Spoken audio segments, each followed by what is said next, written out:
I almost quit. I'm a country boy. I'm from West Virginia. I don't know nothing about this big time stuff.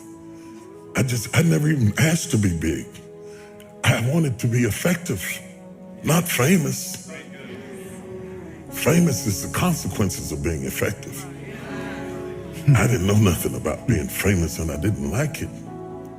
And so there I was. And when you first knew, everybody attacks you first and figures you out later.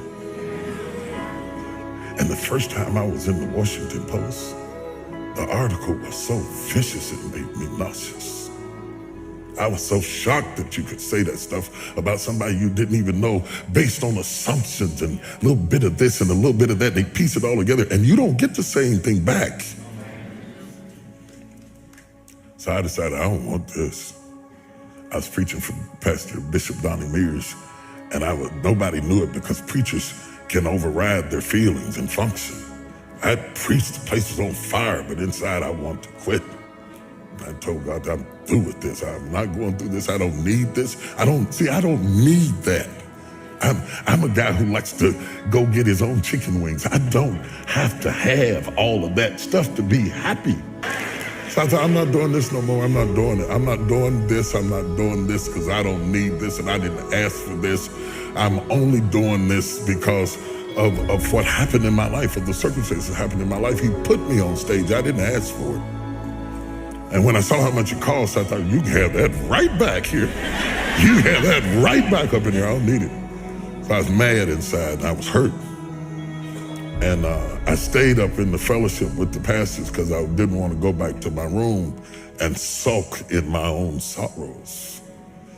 And they said, there's a lady downstairs waiting to see you. The service was over and the fellowship was over. The pastor was starting to leave. I was trying to outwait her. I thought she'd give up and leave. And when I finally came down the steps, she was there.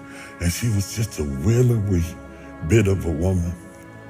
And she said, Bishop Jakes, she said, I've been in the hospital. She said, I was pregnant in my fallopian tubes, and the baby died in my tubes, and I was carrying around a dead baby, and the toxicity from the baby almost killed me. And she said, the only thing that kept me alive was hearing you preach. She said, if you hadn't been preaching to me every day, I swear I would have died. And then she looked at me and she said, it's for us. It's not for them. It's for us. It hit me so hard. I didn't even get her name. I got in the car and cried all the way back to my room because she reminded me why I was there. Last week when I texted you, I was up in Baltimore in DC and I was doing a book signing. And this woman came up to the table to buy sword. She said, you don't remember me, do you?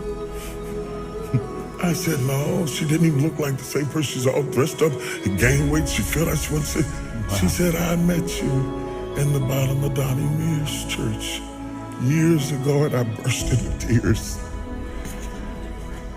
I lost it. I stopped the signing, and I jumped up and hugged her. If it were not for that woman,